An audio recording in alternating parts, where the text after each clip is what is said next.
ஆண்களுக்கு ஆண் உறுப்பில் ஏற்படுற பினைல் கேன்சர்ஸ் ரொம்ப ஒரு டிஸ்கஸ்டிங்கான ஒரு விஷயம். யாரை போய் பார்க்கறது? எனக்கு ஒரு லீஷன் வந்தாலே நிறைய இன்றைக்கி வேறு சின்ன புண்ணு ஏற்படுச்சினாலும் ரொம்ப நாள் ஆறலைன்னா அது கேன்சராக இருக்குமாங்கிற ஒரு அச்சம். யாரை போய் கன்சல்ட் பண்ணுறது? இதுக்கான என்ன அறிகுறிகள் இருக்கும்? என்ன மாதிரி டெஸ்ட்டுகள் எடுத்து இதை கன்ஃபார்ம் பண்ண முடியும்? இது உண்மையிலேயே குணப்படுத்த முடியுமா? அப்படிங்கிற நிறைய பயங்கள் இருக்கும். இந்த வீடியோ பதிவில் கம்ப்ளீட்டாக எல்லா விஷயங்களை பற்றியும் நம்ம டிஸ்கஸ் பண்ணுவோம். நான் doctor Ashok, Shakti fertility and Srichakra மருத்துவமனை. இந்த வீடியோ பதிவு பிடிச்சிருந்தா கண்டிப்பாக என்னுடைய பிளேலிஸ்ட்டில் போய் கம்ப்ளீட்டாக பினைல் கேன்சர்ஸுங்கிற வீடியோ ஃபுல்லாக பார்த்து தெரிஞ்சுக்கோங்க. டவுட்ஸ் இருந்தால் அதில் கேள்விகளாக கேளுங்க. தொடர்ந்து அதை பற்றி டிஸ்கஸ் பண்ணுவோம். பினைல் கேன்சர்ஸ் யூஸ்வலாக எல்லா வகை உறுப்புகள்லேயும் கேன்சர் ஏற்படுற மாதிரி பீனிஸ்லேயும் கேன்சர் ஏற்படும். இது கேன்சர்லேயே 100 பேர்த்துக்கு கேன்சர் வந்ததுன்னா 1% தான் இது பினைல் கேன்சர் வரும். அவ்வளோ ரேரான கேன்சர். என்ன ரீசன் அப்படின்னா இன்றைக்கி ரொம்ப ஹைஜீன் இது பண்ணுறோம். ஹெச்பிவி இன்ஃபெக்ஷன்ஸ் ரொம்ப கம்மியாக இருக்குது. நிறைய விஷயங்கள் இன்றைக்கி அட்வான்டேஜஸாக இருக்கிறதுனால பினைல் கேன்சர்ஸ் நாளடைவில் கம்மியாகிட்டே தான் போகுதுங்க. பினைல் கேன்சர்ஸ் வந்தால் என்ன மாதிரியான அறிகுறிகள் இருக்கும் அப்படின்னா, ஃபஸ்ட்டு இம்பார்ட்டண்ட்டாக ஒரு டார்க் ரெட் ஸ்பாட் தான் பீனிஸோட டிப்லேயோ ஒரு முன்தோல்லையோ வரும்.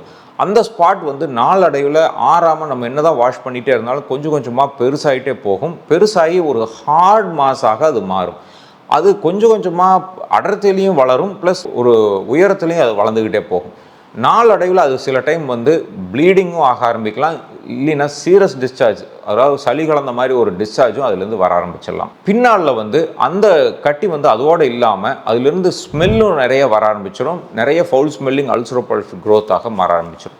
சில டைம் யூரினரி துவாரத்து மேலே இருந்ததுன்னா யூரின் வர்றதுக்கான வாய்ப்புகளையும் கொஞ்சம் கொஞ்சமாக கம்மி பண்ண ஆரம்பிச்சிடும். ரொம்ப அட்வான்ஸ் ஸ்டேஜில் பினைல் ஷாஃப்ட்லேயும் இன்வால்வ் ஆகிரும். பீனிஸோட டிப்பே ரொம்ப வீங்கி பெருசான மாதிரி ஒரு சூழ்நிலை ஏற்படுத்திடும். அதுக்கு அடுத்த ஸ்டேஜில் நம்மளுடைய ஆம்பாட்டு பகுதியில் நெறிகட்டல்களாக அது பரவ ஆரம்பிச்சிடும்.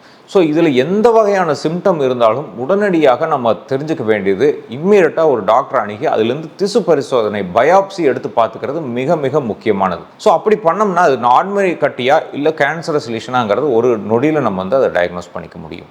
யாராருக்கெல்லாம் பினைல் கேன்சர்ஸ் வரலாம் அப்படின்னா, பொதுவாகவே ரொம்ப காமனஸ்ட் ரீசன் ஃபைமோசிஸ் இருக்கிறவங்க, முன்தோல் சுருக்கம் இருக்கிறவங்க, நார்மலாக பீனிஸை ஸ்கின்னை ரிட்ராக்ட் பண்ணி வாஷ் பண்ணாமல் உள்ள ஸ்மெக்மா அப்படிங்கிற ஒரு கலெக்ஷன் உள்ளே சேர்ந்துகிட்டே இருக்கும். அந்த ஸ்மெக்மா நாளடைவில் அது ஒரு இரிட்டண்ட்டாக மாறி அது இன்ஃபெக்ஷன் ஏற்படுத்தி வரும். இரண்டாவது காரணம் ஹெச்பிவி இன்ஃபெக்ஷன். இதுக்கு நிறைய வேக்சினேஷன்ஸ் இருக்குது. நிறைய பேர் அதை இன்றைக்கி அவேர்னஸ் இல்லாதனால நம்ம போட்டுக்கிறது இல்லை. பட் அந்த ஹெச்பிவி இன்ஃபெக்ஷன் ரொம்ப நாளாக பீனிஸில் இருந்துகிட்டே இருந்தாலும் அது கேன்சராக மாறும். அடுத்தது ஸ்மோக்கிங் நிறைய பண்ணுறவங்களுக்கும் ஆல்கஹால் நிறைய யூஸ் பண்ணுறவங்களுக்கும் வரும். ப்ளஸ் ஜெனட்டிக் ஃபேக்டர்ஸும் இதில் ரொம்ப காமனாக இருக்குதுங்க.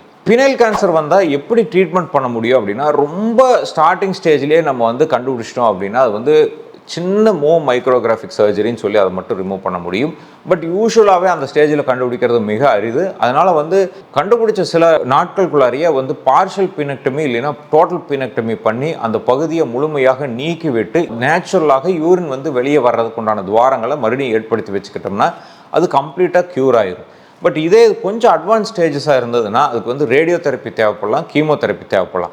சர்ஜரி, ரேடியோ தெரப்பி, கீமோதெரப்பி பற்றி நிறைய விஷயங்கள் நம்மளோட யூடியூப் சேனலில் கீமோதெரப்பிங்கிற பிளேலிஸ்ட்டில் நம்ம டிஸ்கஸ் பண்ணியிருக்கோம். கம்ப்ளீட்டாக பார்த்து தெரிஞ்சுக்கோங்க. பினைல் கேன்சர்ஸ் யூஸ்வலாக வராமல் தடுக்கிறதுக்கு நம்ம என்னென்னலாம் பண்ணிக்கணும் அப்படின்னா, நம்பர் 1 ஹெச்பிவி அப்படிங்கிற வேக்சினேஷன் நம்ம போட்டுக்கணும். ஹியூமன் பேப்பிலோமா வைரஸோட வேக்சினேஷன்.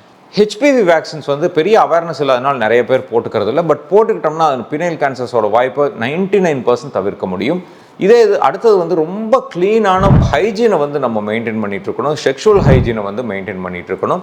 அடுத்தது ஃபைமோசிஸ் இருந்ததுன்னா கம்பல்சரி அதை ஆப்ரேட் பண்ணி க்யூர் பண்ணிக்கணும். ஏன்னா ஸ்மெக்மாங்கிறது அங்கே கலெக்ட் ஆகிட்டே இருக்கும். அது இரிட்டேட் பண்ணி பினைல் கேன்சராக மாற்றும். ஸோ பினைல் கேன்சர் 99% தவிர்க்கக்கூடிய ஒரு ப்ரொசீஜராக தான் இருக்குதுங்க. பினைல் கேன்சர்ஸ் பற்றி நிறைய விஷயங்கள் இந்த வீடியோவில் பேசியிருக்கிறோம். ஏதாவது சந்தேகங்கள் இருந்தால் கமெண்ட் செக்ஷனில் டவுட்டுகளாக கேளுங்க.